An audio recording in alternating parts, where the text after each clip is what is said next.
we understand those with whom we work in our daily lives? Do we understand what makes Bill the way he is? Or Ernie? Or Betty? Do we ever try to understand another person's viewpoint? To look at things his way? What about you, Bob Stevens? Do you understand other people? You seem to be a regular guy. Most people like you. In the next few minutes, let's see how you act and how you think in regard to others. Steady, boy. This is the big day. You got your acceptance speech ready? Sure he does. Oh, by the way, Bob, do you have anyone in mind for the social column? Yours truly, for instance? Why ask me? Ask the new editor. Whom did you think she was asking? Or were you just being big about it? Oh, look, there's nothing sure about this thing. Miss Alton could have chosen any one of us on the staff, even old Ernie here. All right, citizens. This is Ernie Davis, fighting city editor of the Southwest High Banner. Fighting copy boy, you mean? You're right. Hey, look what just came in. Somebody should have closed the door. Now, Bill, that isn't nice. Ben Curtis really surprised me this year. Well, I think he's done well on the paper. Don't you? I suppose it's a good thing for a fellow like Ben to get in on a few things. Bill's right. Ben Curtis doesn't belong here. And that corny stuff he writes. Whew. Look at that get-up he's wearing. Weird, to say the least. Well, what can you expect from his kind? As far as I can see, his folks are strictly no good. His father never held a steady job in his life. Just worked long enough to buy a bottle. And his mother. I remember when Mom used to have her come over to the house to do the cleaning. She was a lousy worker. The whole family, stupid, ignorant people. You do kind of wonder why he's on the school paper, though.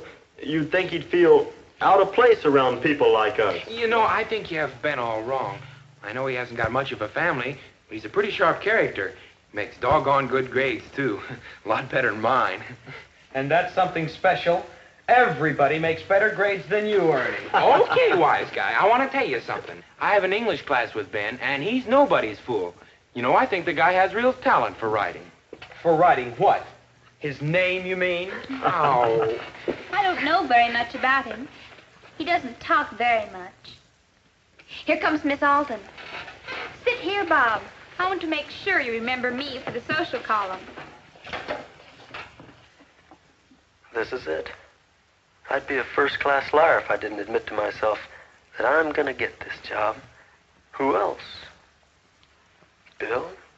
Nah, he doesn't work very hard at anything. Betty? I doubt it. Maybe Jim Gardner. Yeah, it could be either one of us. But I figure I'm the one. Everybody else thinks so, too. Good afternoon. It looks as if we have a good attendance for our press club meeting. First of all, I'd like to make a little statement concerning the selection of our new editor-in-chief. Since you did ask me to make the selection, I can only assume that you expected a selection based on merit and not necessarily on personality. That lets Jim out. He's the personality kid around here. I appreciate your trust in asking me to appoint your editor. It was a difficult decision. However, I hope my decision will meet with your approval. Well, to end the suspense, may I introduce the new editor-in-chief of the Southwest High Banner, Ben Curtis. Ben Curtis? What the... She must be kidding. That screwball? Why, even old Ernie, he'd be 10 times better. Ben, will you come up and take over? It's not fair, Bob. That creep. Creep is right. Look at the poor sap. He doesn't know what to do with himself. Brother, how long does he think he'll last? Look at him up there. Does he really think we're going to accept him as editor? So that's what you think, Bob. Ben Curtis is not the man for the job you think you should have. From your viewpoint, Ben is what was it? A creep? A screwball? Are you right, Bob? Is he really such an undesirable person for the job? Do you really understand Ben Curtis? There must be reasons for everything Ben does. Let's go back. Back to the moment when Ben entered the room. Let's look at this incident again, from his viewpoint. Are they laughing at me? I'm sure they make jokes behind my back. They think I'm odd because my clothes are old and worn, and because I have to spend all my spare time working instead of horsing around like they do.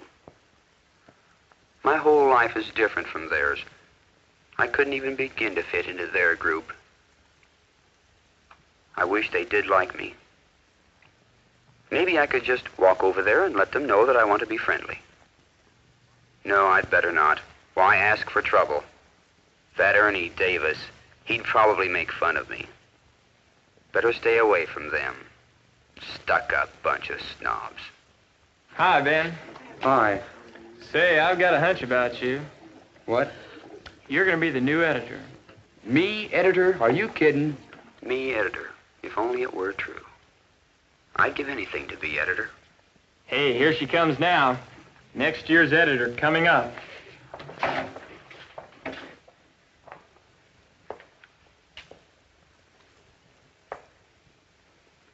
Good afternoon. Looks as if we have a good attendance for our press club meeting. First of all, I'd like to make a little statement concerning the selection of our new editor-in-chief. Since you did ask me to make this selection, I can only assume that you expected a selection based on merit and not necessarily on personality. If Bob gets it, I hope he gives me a chance. I'd do anything he asked me to do. It wouldn't have to be a very big job. I appreciate your trust in asking me to appoint your editor. It was a difficult decision.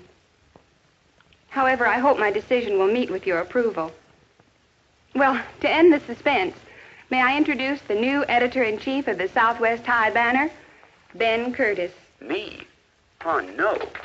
Is she making fun of me? No. She's serious.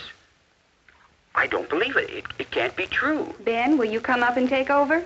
I told you so, Ben. Go to it, boy. What do I do now?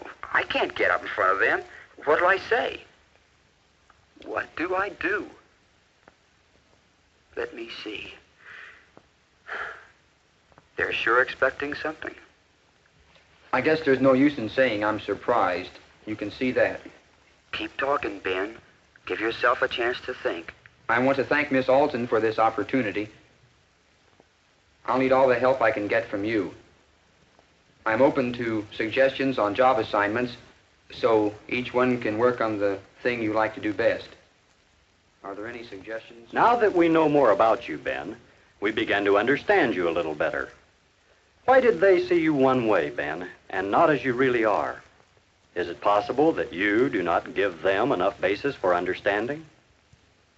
If we could see you from still another point of view, perhaps it would become even clearer. Miss Alton evidently sees in you something that many of your classmates do not. Let's go back again. Back to the moment when Miss Alton entered the room. Let's look at this incident from her point of view. Well, here we go. This won't be easy. They're not going to like Ben Curtis as their new editor. Perhaps I shouldn't do this. I could still pick Bob Stevens or Jim Gardner. That's probably what they expect. Ben, though, is better qualified for the job. He's not only imaginative and writes well, but he's a hard worker and takes his work seriously. His ideas are just what this school paper needs. What a courageous youngster he is. With his background, it's amazing. The trouble with Ben is that he needs to join in more than he does. He has to let others know him, as I know him. If I do appoint him as editor, perhaps the job will make him do these very things. And it would definitely do something for the paper, that I know. Good afternoon. It looks as if we have a good attendance for our press club meeting. Still time to change your mind? No, I've made my decision. First of all, I'd like to make a little statement concerning the selection of our new editor-in-chief.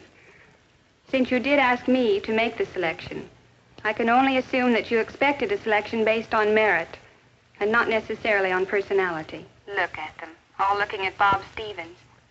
He probably thinks he's got it. I appreciate your trust in asking me to appoint your editor. It was a difficult decision. Should I go through with it? Of course, I must. However, I hope my decision will meet with your approval. Well, to end the suspense, may I introduce the new editor-in-chief of the Southwest High Banner, Ben Curtis. There, I've done it. They don't seem to believe me. Even Ben, he doesn't believe it either. Why should he? Probably the first good break he ever had. Ben, will you come up and take over? Come on up and show them. You've got what it takes, but they don't know that yet. I wonder, though, are they too set against you because you're different? If only you'll meet them halfway, so they'll really get to know you. There are many people like Ben, people with problems, people that we reject and ignore because we don't understand why they act as they do, and because they're different from our idea of friends. It's hard for the soft-spoken to understand the loudmouth. It's difficult to understand the shy if you're aggressive.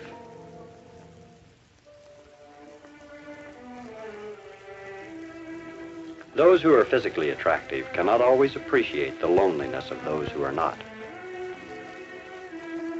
What about the viewpoint of Bob and his friends? How can they reconcile their present attitude toward Ben with the fact that he will be the new head man of the staff? What should they do? And Ben, how realistic has he been in his attitude toward the others? What should he do to increase his chances of succeeding in his new job? What about Miss Alton? Do you think she did the right thing? What do you think?